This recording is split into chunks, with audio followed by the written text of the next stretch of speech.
السلام عليكم ورحمة الله وبركاته. من علامات زوال المرض الروحي، والمرض الروحي المقصود به الحسد والعين والسحر والمس. أول علامة من العلامات، هناك 7 علامات. العلامة الأولى زوال المرض الذي تسبب به هذا المرض الروحي. فهناك أناس بسبب العين وبسبب السحر وبسبب الحسد تكونت عندهم أورام في الجسد،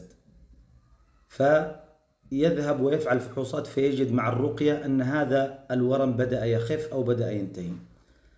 كذلك الحرارة وغيره.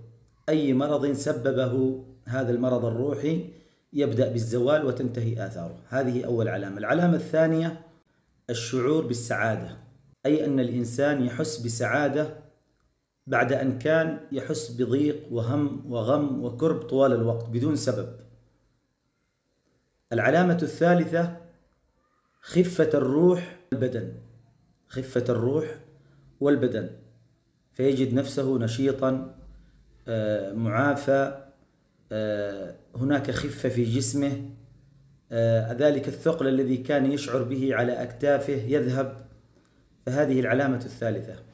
العلامة الرابعة النشاط والحركة، بعد أن كان نوم 24 ساعة، خمول، كسل، لا يستطيع العمل والشغل، يتغير حاله ويبدأ يشعر بالنشاط والسعادة ويبدأ يشتغل في البيت أو يشتغل في عمله إن كان رجل، وإن كانت امرأة تحس نفسها تذهب إلى المطبخ، تريد الطباخة، تريد العمل. ذلك الخمول والكسل والتعب يذهب كاملا. العلامة الرابعة تحسن الحظ، وهذا كثير من الناس بسبب العين والحسد والمس والسحر يسبب له تعطيلات في رزقه، تعطيلات في الزواج، تعطيلات في كثير من الأمور. فعندما يبدأ يحس نفسه أن حظه بدأ يمشي، فهذه علامة من علامات الشفاء.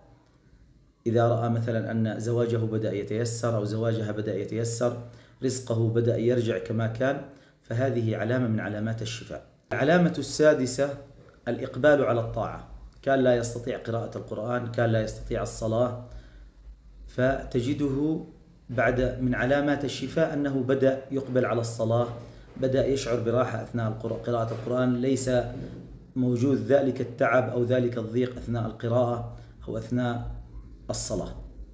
كذلك العلامة الأخيرة، العلامة السابعة، وهي عودة الشخص إلى مخالطة الناس، أي بعد أن كان منعزل بسبب هذا المرض الروحي، لأن المرض الروحي بالغالب وخاصة المس يسبب انعزال عن الناس، يحب دائما الجلوس لوحده.